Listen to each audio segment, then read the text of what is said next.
দর্শক, রূপসী বাংলা টেলিভিশনের সমসাময়িক আলোচনার অনুষ্ঠান থেকে আপনাদের সকলকে জানাচ্ছি অনেক অনেক শুভেচ্ছা। আমাদের মাঝে আজকে স্টুডিওতে উপস্থিত রয়েছেন অধ্যক্ষ রফিকা আফরোজ, বিশিষ্ট শিক্ষাবিদ, সমাজবিদ ও রাজনীতিবিদ। আপা, আপনাকে আমাদের অনুষ্ঠানে স্বাগত। আপনাকেও শুভেচ্ছা। ধন্যবাদ আপনাকে। যে বিষয়টি প্রথমে আলোচনা করতে চাই সেটি হচ্ছে, আজ নির্বাচনী প্রচার প্রচারণা শুরু হয়েছে। প্রার্থীদের মধ্যে শিক্ষিত লোকের সংখ্যা কেমন বলে আপনি মনে করেন? আজ থেকে আমাদের ত্রয়োদশ জাতীয় সংসদ নির্বাচনী প্রচারণা শুরু হয়েছে। গতকাল থেকে অনেক দল অনেক বেশি তৎপর হয়ে গেছে। তো সেক্ষেত্রে দেখা যায় যে আমরা বিশ্লেষণে আমরা দেখেছি বিভিন্ন রাজনীতিবিদদের যারা রাজনীতিবিদ হিসাবে বিশ্লেষণ, যে বিএনপিতে 287টি আসনের মধ্যে উচ্চশিক্ষিতের সংখ্যা বেশি, এবং সেই ক্ষেত্রে তাদের আয় ব্যয় সবকিছু নিয়ে তারা বিএনপির শিক্ষার হারটা, বাংলাদেশ জাতীয়তাবাদী দল যেটা, শিক্ষার হার অনেক বেশি অন্যান্য দলের যারা প্রার্থী হয়েছে তাদের মধ্যে শিক্ষার হারটা বেশি। জি, অন্যান্য দলের তুলনায়, হ্যাঁ, অন্যান্য দলের সাথে তুলনামূলক আলোচনায়। তো সেই ক্ষেত্রে শিক্ষার হার বেশি হলেও একটা জিনিস পরিলক্ষিত হয়, যে সেখানে ব্যবসায়ী যে তারা 205 জন উচ্চশিক্ষিত, কিন্তু ব্যবসায়ী না। আর বাকি যারা আছে উচ্চশিক্ষিত না, পেশাগতভাবে, সরি, বিএনপিতে শিক্ষিতের হার বেশি, কিন্তু পেশাগতভাবে দেখা গেছে যে তারা 5 জন হয়েছে ব্যবসায়ী, 205 জন ব্যবসায়ী, এবং আইনবিদ আছে 17 জন, কৃষি আছে এরকম কাছাকাছি 16-17 জন, শিক্ষক আছে মাত্র 6 জন, এবং অন্যান্য ধরেন স্বাক্ষর জ্ঞান বা আপনার স্বশিক্ষিত আছে মাত্র 2 জন। তো এই ক্ষেত্রে এগুলো আলোচনা করে দেখা যায় যে বিএনপিতে উচ্চশিক্ষার হার বেশি। এমনকি ডক্টরেটধারী আছে 7 জন যারা প্রার্থিতা পেয়েছেন, যেমন আমাদের সাবেক শিক্ষামন্ত্রী এবং প্রতিমন্ত্রী ওসমান ফারুক সম্মানিত, এবং সম্মানিত শিক্ষা প্রতিমন্ত্রী Ehsanul Haque Milon, doctor Khandaker Mosharraf Hossain, doctor doctor Moin সাহেব, এরা ডক্টরেটের হার 7 জন। তো কাজে দেখা গিয়েছে যে বিএনপিতে শিক্ষার হারটা তুলনামূলকভাবে অন্যান্য দলের তুলনায় বেশি, এবং তবে পেশাগতভাবে 205 জন ব্যবসায়ী হলেও তাদেরও উচ্চশিক্ষার হার স্নাতক বা স্নাতকোত্তর। এই যে আপনার এখানে শিক্ষকদের বলবেন 6 জন শিক্ষককে প্রার্থী দেওয়া হয়েছে, এই 6 জন কি যথেষ্ট বলে আপনি মনে করেন? আপনি যেহেতু পেশাগতভাবে পেশায় 6 জন শিক্ষকের স্থান দিয়েছে, সেই ক্ষেত্রে মনে হচ্ছে যে তুলনামূলকভাবে যে ব্যবসায়ীরা পেয়েছে তাদের টাকা আছে, অনেকের টাকার পরিমাণ বলা হচ্ছে যে 10 লক্ষ থেকে 1 কোটি পর্যন্ত ছাড়িয়ে গিয়েছে। তো মনে হয় হয়তো শিক্ষকদের টাকার পরিমাণটা বিবেচনা করা হয়েছে, কারণ শিক্ষকরা এত টাকা কোথায় পাবে। তো সেই ক্ষেত্রে হয়তো টাকার জন্য তারা পিছিয়ে গেছে, maybe or may not B.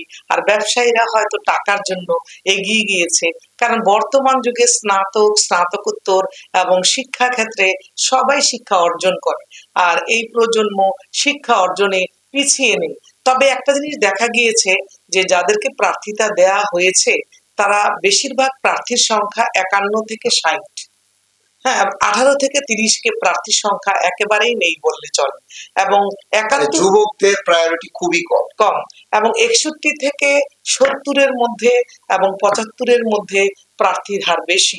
তো সেই ক্ষেত্রে তো শিক্ষার হার অটোমেটিক তারা আগে থেকেই তারা উচ্চ শিক্ষায় অর্জিত, আর আপনি কম বয়সীদের আর উচ্চ শিক্ষা কতই বা পাবেন। ধন্যবাদ আপনাকে। আরেকটি বিষয় নিয়ে কথা বলতে চাচ্ছি, সেটি হচ্ছে সকল দলের প্রার্থীদের মধ্যে নারী প্রার্থীদের সংখ্যা কম হয়েছে কিনা। মানে এটা আমি বলছি এই জন্য, জাতীয় ঐক্যমত্য কমিশনের যে সিদ্ধান্ত, সেই সিদ্ধান্ত অনুযায়ী কি নারী প্রার্থীদের সংখ্যা কম বলে আপনি মনে করেন? জাতীয় ঐক্যমত কমিশনের যে বিশ্লেষণে বিগত দিনে দেখা গেছে সবগুলো দল মিলে একটা সিদ্ধান্তে এসেছিল, এবং জাতীয় ঐক্যমত কমিশনের সাথে আলোচনার সাপেক্ষে যে নারীদেরকে 5% দেওয়া হবে, কিন্তু বর্তমানে দেখা গেছে নারীদেরকে মাত্র 3.5 দেওয়া হয়েছে, মানে আরো কমে গেছে, 5%ই কম ছিল, সেক্ষেত্রে আরো কমে গেছে। অথচ সেই বিগত 1991 সালে গণ অভ্যুত্থানের পর, গণ আন্দোলন বা গণ অভ্যুত্থান এর পর থেকে, একটা গণ অভ্যুত্থান তো আমাদের সাবেক মাননীয় প্রধানমন্ত্রী তিনবারের বেগম খালেদা জিয়া একটা গণ অভ্যুত্থানের মাধ্যমে দেশে একটা জাতীয় সংসদ নির্বাচনের ব্যবস্থা করেছিলেন। কিন্তু সেক্ষেত্রে নারীদের উন্নয়নের কথা বললেও, অদ্যাবধি আমরা নারীদের উন্নয়নের কথা বললেও, আমরা কিন্তু এই রাজনৈতিক ক্ষেত্রে এসে এবার আমরা দেখলাম যে আমাদের হাতটা বিগত দিনের চেয়ে অনেক অনেক বেশি কম। কাজে এখানে আমরা একটুখানি বিস্মিত, এবং নারীরা যে এখনো পশ্চাদমুখী, এবারে এটা খুব ভালোভাবে প্রমাণিত হলো। কিন্তু আমরা দেখতে পাচ্ছি শিক্ষায়, ব্যাংকার, ডক্টর বা আপনার কি বলে বিভিন্ন সেবামূলক কর্মকাণ্ডে আপনার দেখা যাচ্ছে নারীরা কিন্তু এগিয়ে যাচ্ছে। দেখেন, এমনকি রাজনৈতিক অঙ্গনেও বেশ তাদের জোরদার অবস্থান রয়েছে। তাদের অবস্থানটা আমার যতটুকু দেখা, সেটা হচ্ছে নারীরা সবসময় অগ্রভাগে থাকার চেষ্টা করে। জি, দেখেন বিগত সরকারের আমলে আপনি খেয়াল করেন স্পিকার নারী ছিল, শিক্ষামন্ত্রী নারী ছিল, কৃষি মন্ত্রী নারী ছিল, স্বরাষ্ট্রমন্ত্রী নারী ছিল বিগত সরকারের সময়। আর দেখেন এবার এসে আমাদের এত দুঃখের বিষয়, আমরা কষ্ট পাচ্ছি যে এবার এতগুলো দল, এত প্রমিনেন্ট সব নারীরা ঝরে পড়ছে, এবং তারা শিক্ষা, রাজনীতি, আপনি যেটা বলেন পেশাগত ক্ষেত্রে, সকল ক্ষেত্রে তাদের এত অবদান, এবং তারা এবার রাজনীতিতে এসে তারা তাদের স্থান করে নিতে পারছে না। তাদের অনেক ভূমিকা থাকার পরেও, রাজনীতিতেও তাদের অনেক ভূমিকা, সেক্ষেত্রেও তারা স্থান করতে পারলো না। কাজে একজন নারী হিসাবে আজকে আপনার কাছে আমি প্রবক্তা হয়ে আমার কাছে খুব মানে আমার দুঃখ লাগছে। আর কি বলবো, যে আমাদেরকে এত পিছিয়ে দেওয়া হলো।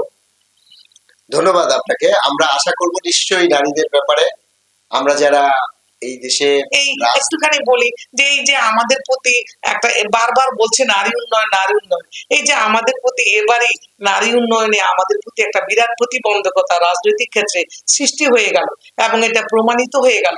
তো এটা আমাদের জন্য, নারী উন্নয়নে আমরা তো নিরুৎসাহিত হয়ে পড়েছি এখন। আপনাদের এই যে বিষয়টি আপনি বলতে চাচ্ছেন, এই নারীদের বিষয় মানে আপনার নারীদের বিষয় নিয়ে যেটা বলতে চাচ্ছি, সেটা হচ্ছে নিশ্চয়ই পরবর্তীতে নারীদেরকে বিভিন্ন জায়গায় নিশ্চয়ই স্থান দেওয়া হবে।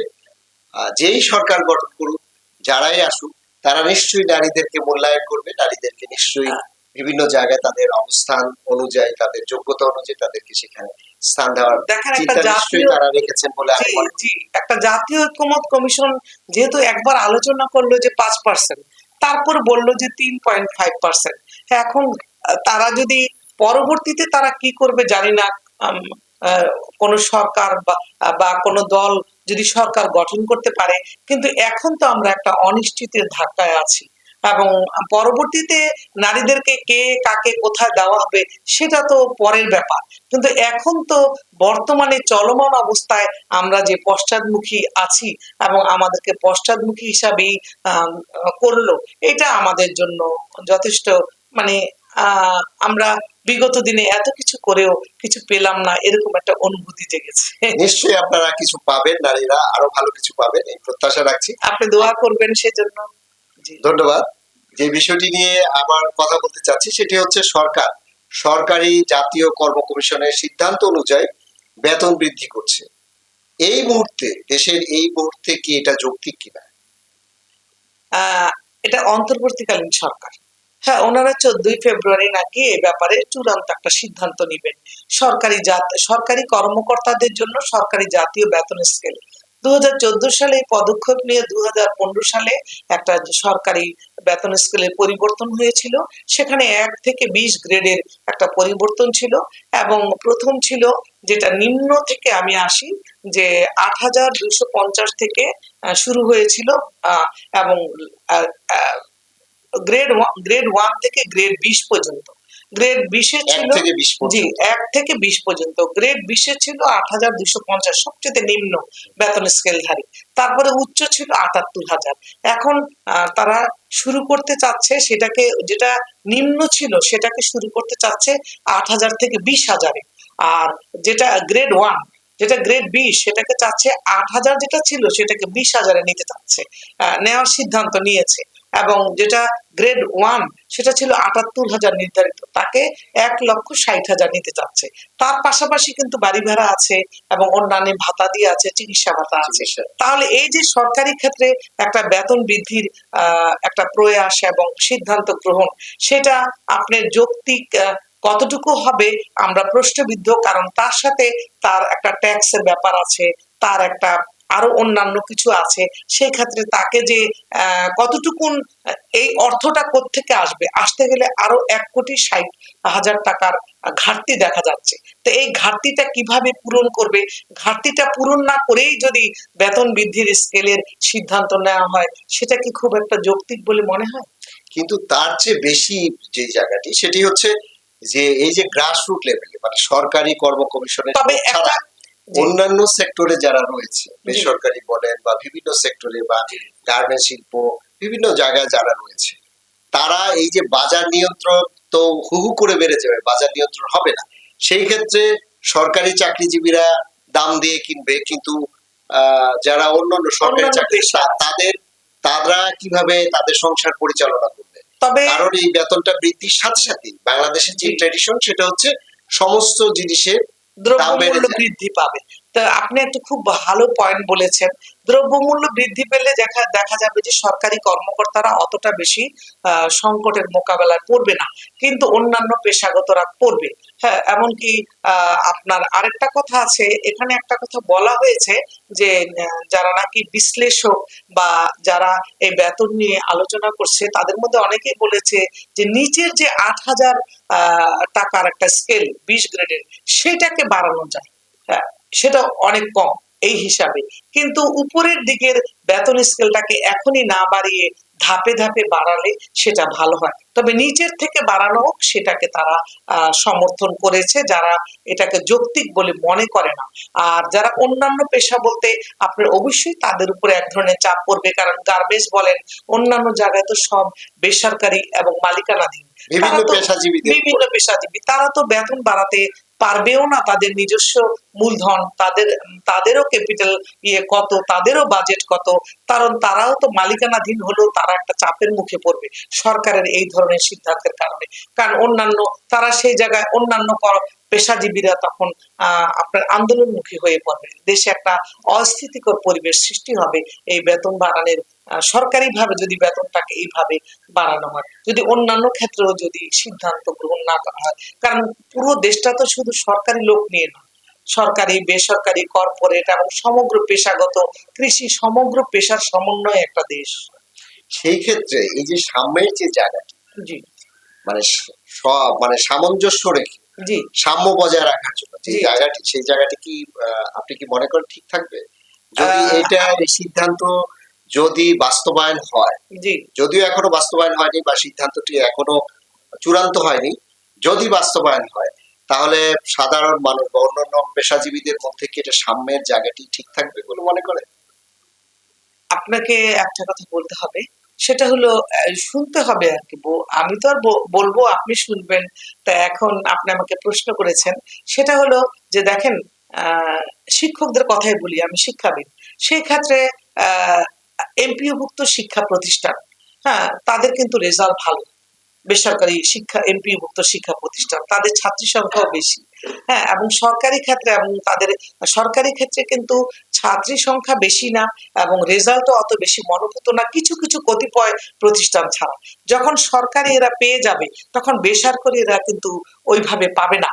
তখন এখানে একটা তারা দেখা যাবে যে তারা কোয়ালিটিপূর্ণ টিচার, কোয়ালিটিপূর্ণ শিক্ষক এবং শিক্ষার্থী রেজাল্ট দেওয়ার পরও তারা বেতন ঠিক মতো পাচ্ছে না, অথচ সরকারিরা সেখানে ছাত্র সংখ্যা কত হলো না হলো এসব না করে তারা বেতনটা ঠিক মতো পাচ্ছে এবং তারা সকল সুযোগ সুবিধা পাচ্ছে। এখানে একটা বৈষম্য দেখা গেল।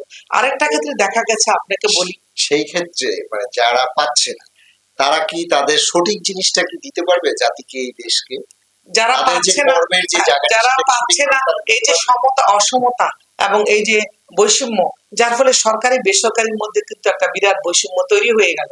অথচ তারা একই ছাত্রী পড়াচ্ছে, একই কতিপয় আপনি কয়েকটি কয়েকটি কয়েক পাঠ্য কারিকুলাম এক, এবং কোয়ালিটি টিচার একটা সরকারি স্কুলের শিক্ষক না হয় বিসিএস দিয়ে হচ্ছে, কিন্তু আপনি বেসরকারি এমপিওভুক্ত শিক্ষক কিন্তু সমমানেরই যোগ্যতা সম্পন্ন, কিন্তু সে হয়তো ভাগ্যচক্রে বিসিএস দিয়ে হচ্ছে না, কিন্তু সে কিন্তু একই কোয়ালিটি, এক তার চেয়েতেও বেশি মানের হতে পারে, এবং সে কিন্তু একই কারিকুলাম, একই সে, এবং তার কোয়ালিটি কিন্তু শিক্ষার্থীদের ক্ষেত্রে সে কিন্তু কোয়ালিটিপূর্ণ শিক্ষার্থী দিচ্ছে এবং সে রেজাল্টও দিচ্ছে, কিন্তু সে বেতন সেই হারে পাচ্ছে না। তখন কিন্তু সে একটা অসমতার শ্বাসরুদ্ধকর অবস্থায় পড়বে, এবং তার মধ্যে একটা আন্দোলনমুখী এবং একটা ক্ষোভ তৈরি হবে। কাজে সমতা বিধান তো হলো এবং না। সে সঠিক জিনিসটা তখন সে কোয়ালিটি শিক্ষা দিতে তখন সে নিরুৎসাহিত হয়ে পড়বে। আরেকটি কথা আছে, এই যে অবসর, আজকে আপনি সরকারি কর্মকর্তাদের নিয়ে এত ভাবছেন, আমি সমতা বিধানের জন্য বলছি, এখানে কোনো আক্রমণাত্মক কোনো কিছু না। যে আজকে আপনি এই যে 2021 সালের পর থেকে আমাদের বেসরকারি এমপিভুক্ত শিক্ষা প্রতিষ্ঠানে দেখা যায় যে 2021 সালের পর আমাদের দুইটা জায়গা আছে, একটা হলো অবসর ভাতা আর একটা হলো কল্যাণ ট্রাস্ট বেসরকারি, যেটা সরকার কর্তৃক নিয়ন্ত্রিত। 2021 সালের পর কিন্তু এখন পর্যন্ত অনেকেই অবসর ভাতা এবং কল্যাণ ট্রাস্টের যে বিষয়টি অবসরের পর পায়, তারা কিন্তু এখনো পাচ্ছে না, দাঁড়ে দাঁড়ে ঘুরছে, অথচ সরকারিরা কিন্তু পেয়ে গেছে অনেকেই। তো এই যে অসমতা, কিন্তু তাহলে আপনি কোয়ালিটি টিচার চাবেন, কোয়ালিটি শিক্ষার্থী পাচ্ছেন গুণগত মানের জায়গা কতটুকু থাকে, মানে আপনি এটা একটা প্রশ্ন থেকে যায়। জি, বেসরকারি শিক্ষা প্রতিষ্ঠান থেকে আপনি কোয়ালিটি শিক্ষক পাচ্ছেন, কোয়ালিটি শিক্ষা পাচ্ছেন, কোয়ালিটি শিক্ষার্থী পাচ্ছেন, অথচ সরকারি থেকে সেই অনুপাতে না পেয়েও আপনি তাদেরকে সকল সুযোগ সুবিধা দিচ্ছে না, তারা পাচ্ছে না, তাইলে আপনার সমতা কি রইলো? আপনি নিজেকে নিজে প্রশ্ন করুন। আমরা আশা করব যে বাংলাদেশ মানুষ, সকলেই আমরা মানুষ, এবং সকলেই বিভিন্ন শ্রেণী পেশায় আমরা কাজ করছি, সবার মধ্যে একটি সাম্য থাকবে, এবং এমন সাম্য থাকবে যে বাজার দরের সাথে প্রত্যেকটি পরিবার যাতে সুন্দরভাবে চলতে পারে, এটা আমরা প্রত্যাশা রাখি যে সেই রকম একটি সিদ্ধান্ত, আমি আপনাকে কার্যক্রম সরকার হাতে নিবে। জি, আমিও আপনাকে বলি, এই যে আমাদের মধ্যে বৈষম্য তো শুধু আজকে বৈষম্য দূরীকরণ, বৈষম্য আন্দোলন অনেক কিছু হয়েছে, কিন্তু বৈষম্য দূরীকরণ কিন্তু এখনো হয়নি।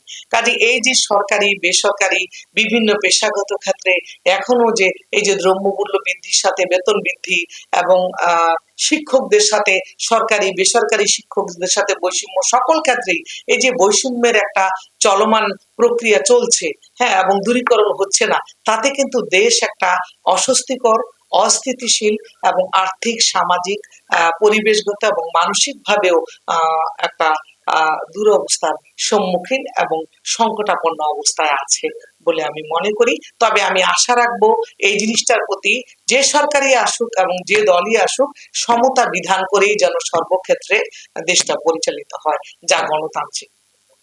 ধন্যবাদ আপনাকে, আপনি আমাদের অনুষ্ঠানে অনেক কষ্ট করে আসছেন, এই জন্য আপনাকেও ধন্যবাদ। সুপ্রিয় দর্শক, রূপসী বাংলা টেলিভিশনের এই অনুষ্ঠানটি যারা দেখছেন তাদের সকলকে ধন্যবাদ জানিয়ে এখানে শেষ করছি। আল্লাহ হাফেজ। আল্লাহ হাফেজ।